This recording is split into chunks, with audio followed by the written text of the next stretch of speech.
আপোনাৰ বেমাৰ হৈছে নেকি বাৰু বা পেট চলা হৈছে নেকি বা ডিচেণ্টৰী হৈছে নেকি? ৰাতি যদি পেট চলিছে অবাৰকৈ তেতিয়া আপুনি ঘৰুৱা পদ্ধতিৰে কেনেকৈ নিজক নিজে বচাই ৰাখিব পাৰি আহকচোন আজি আপোনালোকক দেখুৱাম বুলি পাইছোঁ।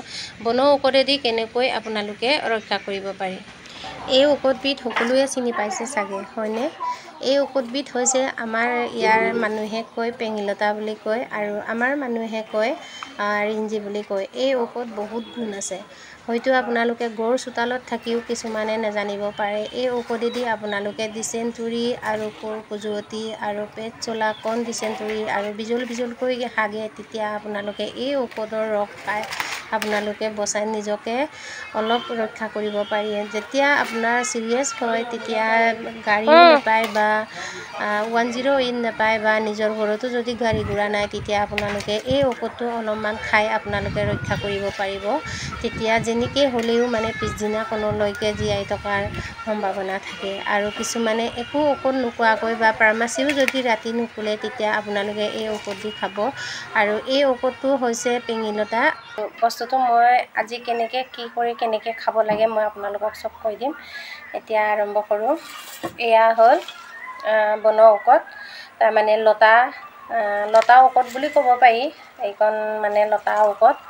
এইটো আমাৰ মানুহে কয় ৰিঞ্জি আৰু অসমীয়া মানুহে কিছুমানে কি বুলি কয় নাজানো কিন্তু পেঙিলতা বুলি কয়। এইটো আমাৰ ইয়াত এৰিয়াত মানে পেঙিলতা বুলি কয়। সেইটো কাৰণে সেই বস্তুটো আপোনালোকে বেছিকৈ যদি তেজ যায় বেছিকৈ মানে এনেকুৱা হেঙুনৰ নিচিনা বিজলকৈ যদি হাগে তেতিয়া আপোনালোকে সেই বস্তুটো আপোনালোকৰ ঘৰৰ বাউণ্ডাৰীয়ে পাব বা জেউৰা ওপৰতো হেৰি হৈ থাকে এইটো বগাই থাকে আৰু য'তে ত'তে মানে গছ গছনি বা যিকোনো মানে ঘৰৰ পিৰালিত বা এনেকুৱা ৱালৰ কাষতে বগাই থাকে সেইবোৰ এই লতাটো। সেইটো কাৰণে এই লতাবিধ আপোনালোকে এনেকৈ মানে ছিঙি ল'ব পাৰিলে আপোনালোকে আগটো ছিঙিব উকা নোলোৱাকৈ আগটো 5-6টামান আপোনালোকে এনেকুৱাকৈ এইখিনি ছিঙি ল'ব উকা নোলোৱাকৈ এনেকৈ আগটো আপোনালোকে ছিঙি তাৰপিছত ভালকৈ আপোনালোকে পাত্ৰ এটাত ধুই ল'ব। এনেকৈ গিলাচত ভালকৈ এনেকৈ ধুই ল'ব।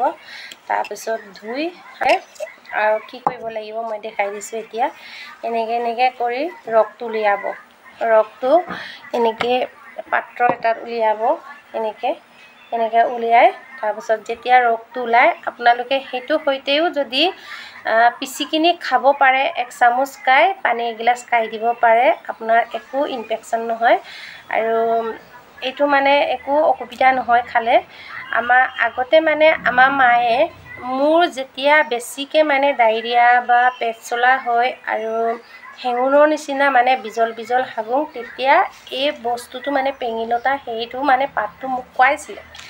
তাৰপিছত এদিন মোৰ মানে বিয়া পতাৰ পিছত বহুত ডায়েৰিয়া হৈছিলে। মই 108 মাতিছিলোঁ নাপালোঁ।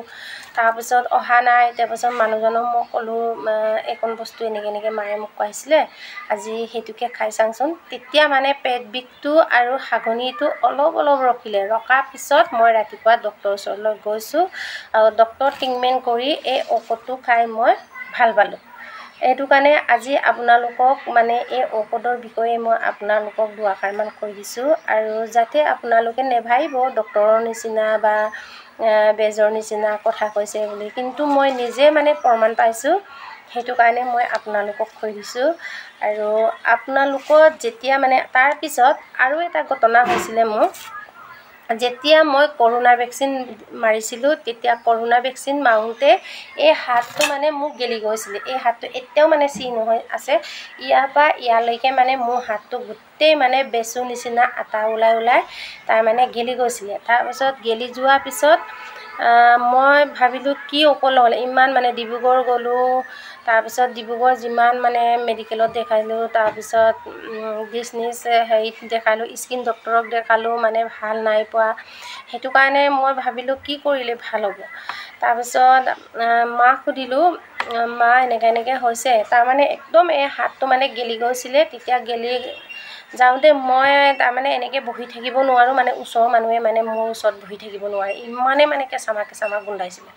তাৰপিছত মই কি কৰিলোঁ এই ঔষধটো মানে পূৰা মানে মই পিচি ল'লোঁ। পিচি মানে একেবাৰে মানে ইমানমান মানে ওলাই ল'লোঁ ওলাই কিনি তাৰপিছত এনেকৈ মানে লেপ বনালোঁ তাৰপৰা লেপ বনাই কিনি তাৰপিছত আপোনালোকে এনেকৈ মানে এনেকৈ মানে লগাব সৰহকৈ মই অকণমান দেখাই দিছোঁ আপোনালোকক আপোনালোকে এনেকৈ মানে বস্তুটো পিচি ল'ব তাৰপৰা লেপ বনাই কিনি এনেকুৱা য'লৈকে মানে ঘাঁটো থাকে আপোনালোকে যদি এনেকৈ যদি লগাই কিনি বান্ধি থ'ব নোৱাৰো তেতিয়াহ'লে আপোনালোকে ৰসটো ওলাই ল'ব এনেকৈ আপোনালোকে ৰসটো ওলাই ল'ব এয়া ৰস ওলাইছে নহয় চাব আপোনালোকে এনেকৈ মানে ৰসটো ওলাই ল'ব ৰসটো ওলাই তাৰপিছত আপোনালোকে এনেকৈ দিব পাৰিব বেচু বা কোৰ কজলি হ'লে আপোনালোকে এই ঔষধটো ব্যৱহাৰ কৰি চাবচোন যদিহে ভাল পায় আপোনালোকে কমেণ্টত জনাব এনেকৈ মানে আপোনালোকে দিব পাৰিব তাৰমানে মই নিজে প্ৰমাণ পাইছোঁ সেইটো কাৰণে কাৰোবাৰ যদি ডক্টৰ ট্ৰিটমেণ্ট কৰিও যদি ভাল পোৱা নাই তেতিয়াহ'লে আপোনালোকে এইটো ঔষধটো আপোনালোকে লগাই চাব